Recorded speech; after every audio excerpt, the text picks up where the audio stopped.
दोस्तों आज हम आप लोगों को इस वीडियो में ये बताने वाले हैं कि एक सिक्योरिटी गार्ड का क्या काम है।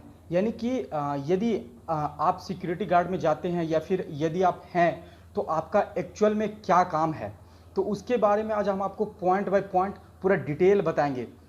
साथ में ये भी बताएंगे कि एक सिक्योरिटी गार्ड का रिस्पॉन्सिबिलिटी क्या है। उसके बाद लास्ट में ये भी बताएंगे कि सिक्योरिटी गार्ड में आप कुछ साल काम करके अपना करियर को कैसे चेंज कर सकते हैं। यानी कि सिक्योरिटी गार्ड से एक्सपीरियंस गेन करके आप दूसरे फील्ड में जा करके कैसे एक अच्छा मुकाम हासिल कर सकते हैं। तो उसके बारे में पूरा डिटेल हम आप लोगों को इस वीडियो में बताने वाले हैं। तो दोस्तों यदि आप हमारे चैनल पे नए हैं तो चैनल को जरूर सब्सक्राइब कीजिएगा और साथ में बेल आइकन भी दबाइएगा, ताकि कोई भी सिक्योरिटी गार्ड से या सिक्योरिटी कंपनी से रिलेटेड वीडियो डाले तो उसका नोटिफिकेशन सबसे पहले आपको मिले। तो चलिए दोस्तों वीडियो शुरू करते हैं। दोस्तों जैसा कि आप लोगों को बताएं कि हम पॉइंट बाय पॉइंट बताने वाले हैं। तो सबसे फर्स्ट पॉइंट है विजिबिलिटी। यानी कि यदि आप सिक्योरिटी गार्ड है या फिर सिक्योरिटी गार्ड में जाना चाहते हैं तो सबसे जो फर्स्ट पॉइंट है वो है विजिबिलिटी। यानी कि आपको दिखना होगा। जैसे कि यदि आप मॉल में आपका ड्यूटी है या फिर कोई इंडस्ट्री में है या फिर बैंक में है, तो सबसे पहले आपको लोगों के बीच में दिखना होगा।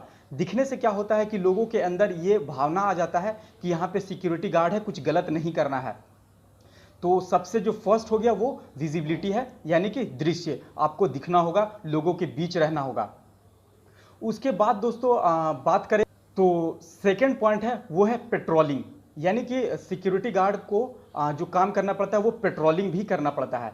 पेट्रोलिंग क्या होता है कि जैसे आपको यदि मॉल में दिया है तो मॉल में घूमना है, देखना है वहाँ की एक्टिविटी क्या हो रहा है क्या नहीं हो रहा है। उसके बाद में ये चेक करना है कि कुछ गड़बड़ी तो नहीं हो रहा है, कुछ गलत एक्टिविटी तो नहीं हो रहा है। उसके बाद में सेफ्टी से रिलेटेड सारा चीज़ सही सलामत है कि नहीं है, तो ये सब चीज़ चेक करना है। यदि इंडस्ट्री में है तो इंडस्ट्री में भी घूमना रहता है, चेक करना रहता है। इसी को पेट्रोलिंग कहते हैं। और पेट्रोलिंग तकरीबन आपको जिस भी सिक्योरिटी कंपनी में आप जाइए या फिर आपको जिस भी यूनिट में ड्यूटी दिया जाए तो वहाँ पे पेट्रोलिंग होता ही होता है। उसके बाद दोस्तों थर्ड पॉइंट है केयर ऑफ एसेट्स।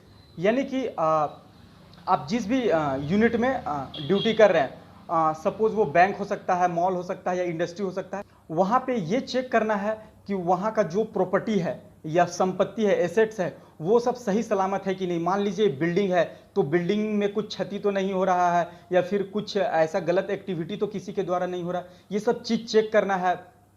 मान लीजिए आपका बैंक में है तो वहाँ देखना है कि कस्टमर जो है वो सही से लाइन में आ रहे हैं कि नहीं, कुछ मतलब कंपनी का या फिर बैंक का संपत्ति को क्षति तो नहीं पहुँचा रहा है। तो ये सब चीज़ आपको चेक करना है और कुछ यदि गलत हो रहा है तो उसके ऊपर एक्शन लेना है। और यदि आपसे कंट्रोल नहीं हो रहा है तो आप अपने सीनियर ऑफिसर को उसके बारे में तुरंत जानकारी दे। ये है। उसके बाद दोस्तों जो फोर्थ पॉइंट है वो है विजिटर चेकिंग। यानी कि मान लीजिए आप कोई ऑफिस में हैं या फिर कोई मॉल में काम कर रहे हैं, तो वहाँ पे जो विजिटर्स आते हैं या फिर कस्टमर्स आते हैं तो उन लोगों को चेक करना है कि कुछ वैसा गलत इक्विपमेंट के साथ तो मॉल में एंट्री नहीं कर रहा है या फिर बैंक में एंट्री नहीं कर रहा है। तो ये सब चीज़ चेक करना है। इस केस में क्या होता है दोस्तों कि बहुत सारे कस्टमर्स का ये शिकायत होता है कि सिक्योरिटी गार्ड बहुत कड़क तरीके से पेश आ रहा है। तो ऐसे कंडीशंस में क्या होता है कि एक सिक्योरिटी गार्ड को कड़क ना होकर के थोड़ा सा पोलाइटली भी बात करना पड़ता है। पोलाइटली बात करने से क्या होता है कि एक कस्टमर के ऊपर अच्छा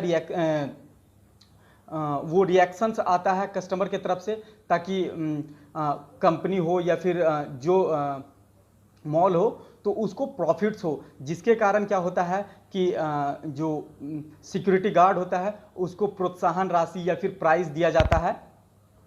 तो ये भी काम आपको करना पड़ता है या फिर करना पड़ेगा। उसके बाद दोस्तों है पार्किंग सर्विस या फिर पार्किंग केयर।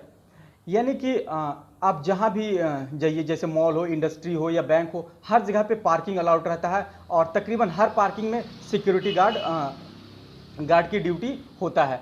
तो ऐसे में क्या होता है कि आपको ये देखना है कि जो लोग आ रहे हैं चाहे वो टू व्हीलर से हो या फोर व्हीलर से हो, तो वो लोग सही तरीके से पार्क कर रहे हैं कि नहीं। जैसे कि टू व्हीलर के पार्किंग में ही टू व्हीलर को पार्क कर रहे हैं या नहीं, फोर व्हीलर के पार्किंग में ही फोर व्हीलर को पार्क कर रहे हैं या नहीं, या फिर कोई पार्किंग से बाहर जाने के दौरान में आपस में झगड़ तो नहीं रहे हैं, उलझ तो नहीं रहे हैं, या फिर गाड़ी का जो आवागमन है वो बिल्कुल सही तरीके से हो रहा है कि नहीं, ये भी आपको देखना पड़ता है और चेक करना पड़ता है। उसके बाद दोस्तों है फायर सेफ्टी। दोस्तों एक सिक्योरिटी गार्ड के लिए जो सबसे महत्वपूर्ण पॉइंट है वो है फायर सेफ्टी। यानी कि यदि आप इस फील्ड में जा रहे हैं या फिर इस फील्ड में है तो आपको फायर सेफ्टी से रिलेटेड पूरी नॉलेज होना चाहिए। क्योंकि दोस्तों जब भी कहीं कुछ ऐसा अनहोनी होता है फायर से रिलेटेड, तो इसको सबसे पहले एक सिक्योरिटी गार्ड फेस करता है। तो इसमें से क्या आप लोगों को चेक करना है कि जैसे जिस भी आप मॉल या फिर इंडस्ट्री या फिर बैंक में काम कर रहे हैं, वहाँ पे जो फायर इक्विपमेंट्स है वो सही तरीके से काम कर रहा है कि नहीं, उसका प्रॉपर सर्विसिंग हो रहा है कि नहीं, या फिर उसका प्रॉपर चेकिंग हो रहा है कि नहीं। यदि कहीं कुछ ख़राब हो गया है कोई फायर इक्विपमेंट्स, तो उसका मरम्मत हो रहा है कि नहीं। उसके बाद दोस्तों इसी क्रम में मॉक ड्रिल भी होता है। जैसे कि फायर सेफ्टी से रिलेटेड मान लीजिए कोई ऑफिस है, उस ऑफिस को तुरंत खाली करना है, मान लीजिए आग लग जाता है तो कैसे तुरंत खाली करना है, इससे रिलेटेड ड्रिल करना पड़ता है, प्रैक्टिस करना पड़ता है। तो ये सब भी एक सिक्योरिटी गार्ड को करना पड़ता है। तो दोस्तों देख रहे हैं कितने सारे इम्पोर्टेंट पॉइंट है जिसके बारे में एक सिक्योरिटी गार्ड को काम करना पड़ता है। तो दोस्तों आगे और भी हम बताने वाले हैं, लेकिन देखिए एक सिक्योरिटी गार्ड को कितने रिस्पॉन्सिबिलिटी है ये आप समझ सकते हैं। तो सिक्योरिटी गार्ड कोई एक खेल नहीं है, बहुत ही रिस्पॉन्सिबिलिटी वाला जॉब है, वर्क है। दोस्तों अब जो नेक्स्ट पॉइंट है वो है रिपेयरिंग वर्क। क्या होता है कि कभी इंडस्ट्री वगैरह में या फिर मॉल में रिपेयरिंग वर्क तकरीबन चलते रहता है छोटा मोटा। तो इस केस में क्या होता है कि आपको ये देखना है कि रिपेयरिंग जो हो रहा है उसका इक्विपमेंट्स सही सलामत रखा हुआ है कि नहीं। मान लीजिए दिन में रिपेयरिंग वर्क चला है, तो रात में जो भी सिक्योरिटी गार्ड रहता है उन लोगों को ये देखना होता है कि जो भी इक्विपमेंट्स रखा हुआ है वो बिल्कुल सही सलामत है कि नहीं, कुछ क्षति तो दूसरों के द्वारा नहीं पहुंचाया जा रहा है। उसके बाद में जो काम हो रहा है वो भी आप लोगों को रिस्पॉन्सिबिलिटी दिया जाता है कि आप देखिए काम सही हो रहा है कि नहीं। यदि उसमें से कुछ भी गलतियां नज़र आए तो आपको सीनियर ऑफिसर को रिपोर्ट करना होता है। तो दोस्तों इतने सारे पॉइंट रहे एक सिक्योरिटी गार्ड के रिस्पॉन्सिबिलिटी और वर्क से रिलेटेड। अब आप लोगों को ये बताते हैं कि यदि आप सिक्योरिटी गार्ड में 2-4 साल 5 साल या 10 साल से काम कर रहे हैं तो इससे आप एक्सपीरियंस गेन करके कोई दूसरे फील्ड में जा सकते हैं, जैसे सेल्स हो या फिर कोई और कॉरपोरेट जॉब हो, या फिर खुद का एक सिक्योरिटी कंपनी स्थापित करना चाहते हैं तो भी कर सकते हैं। क्योंकि इतने साल में जो वैरायटी ऑफ वर्क होता है उसके कारण क्या होता है कि बहुत सारा एक्सपीरियंस आदमी के पास आ जाता है। तो उस एक्सपीरियंस के बलबूते आप दूसरे फील्ड में भी बहुत अच्छा कर सकते हैं। उसके बाद आप यदि अपना ड्यूटी प्रॉपर कर रहे हैं तो आपका प्रमोशंस भी होता है, आप सुपरवाइज़र बन सकते हैं, आप मार्केटिंग मैनेजर बन सकते हैं, आप ऑफिसर्स बन सकते हैं।